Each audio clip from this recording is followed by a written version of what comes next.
ایک نیکی دوسری نیکی کا سبب بنتی ہے، ایک نیکی کے بعد دوسری نیکی کا موقع میں. اس طرح معاذ اللہ ثم معاذ اللہ ایک گناہ کرے تو بندہ دلیر نہیں ہو جاتا کہ چلو یار ایک کر لے. ہمارے بزرگوں نے لکھا ہے کہ آپ کی نماز قضا ہو جائے تو کسی کو بتائیں نہیں میری قضا ہو گئی، پھر تو وہ کہے گا چلو میں بھی قضا کر لیتا ہوں. آپ کوئی گناہ کریں تو گناہ کا اعلان، کوئی غلطی ہو جائے تو چھپائیں، بتائیں نہیں، ورنہ دوسرے بھی دلیر ہو جائیں. میں ایک تجزیہ نگار کو پڑھ رہا تھا، وہ کہہ رہا تھا کہ میڈیا پہ جو ہم دکھاتے ہیں نا چینلوں پہ، تو ہم تو وہ انٹرویو لے کے نا کسی مجرم کا کہ میں نے یہ کیا میں نے وہ کیا، تو آپ تو لوگوں کو گناہ کے طریقے بتا رہے ہیں،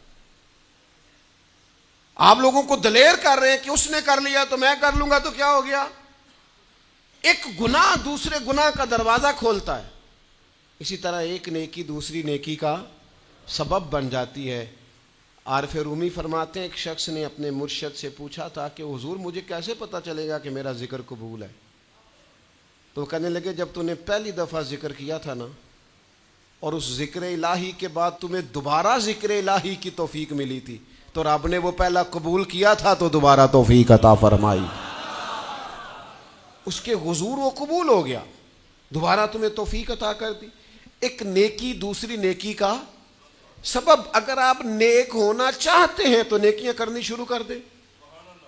بعض دوستوں سے کہتے ہیں داڑھی شریف رکھ لیں تو کہتے ہیں ابھی میں نیک نہیں ہوں، تو میں نے کہا داڑھی رکھ کے تو بندہ نیک ہوتا ہے، اب رکھیں گے تو نیک ہو جائیں گے.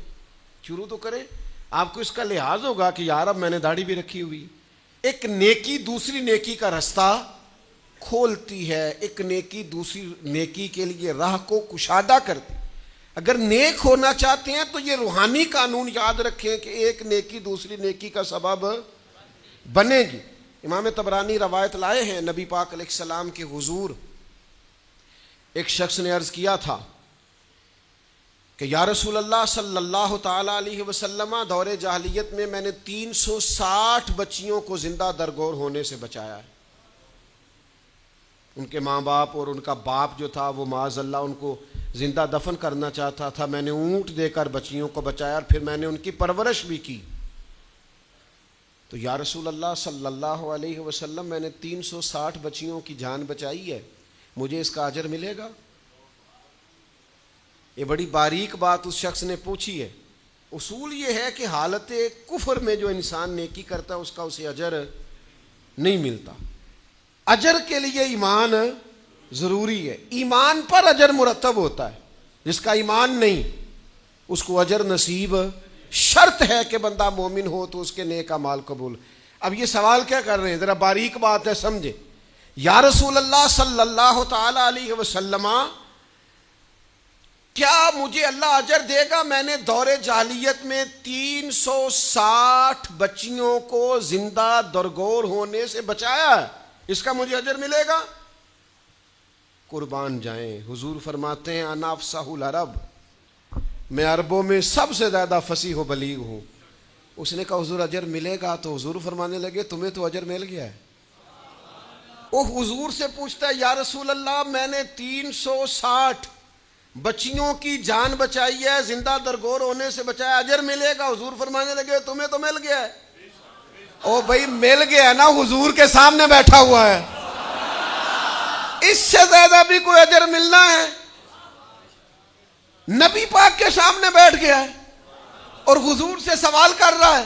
تو حضور فرمانے لگے تمہیں تو اجر مل گیا ہے. یا رسول اللہ کیسے؟ فرمایا اللہ نے تمہیں اسلام کی توفیق نہیں دے دی، تمہیں تو اجر مل گیا ہے. صحابہ وہ صحابہ تھے جن کی ہر صبح صبح عید ہوتی تھی، خدا کا قرب حاصل تھا، نبی کی دید ہوتی تھی، تو اجر تو مل گیا ہے تمہیں، اللہ نے اسلام کی توفیق عطا کر دی ہے. وہ جو تم نے دور جاہلیت میں نیکیاں کی اس کا اجر یہ ملا کہ اللہ تعالیٰ نے تمہارا سینہ اسلام کے لیے کھول دیا، تمہیں اسلام کی توفیق مل گئی ہے، تم مسلمان ہو گئے ہو تو اس نیکی کا تمہیں اجر ملا ہے.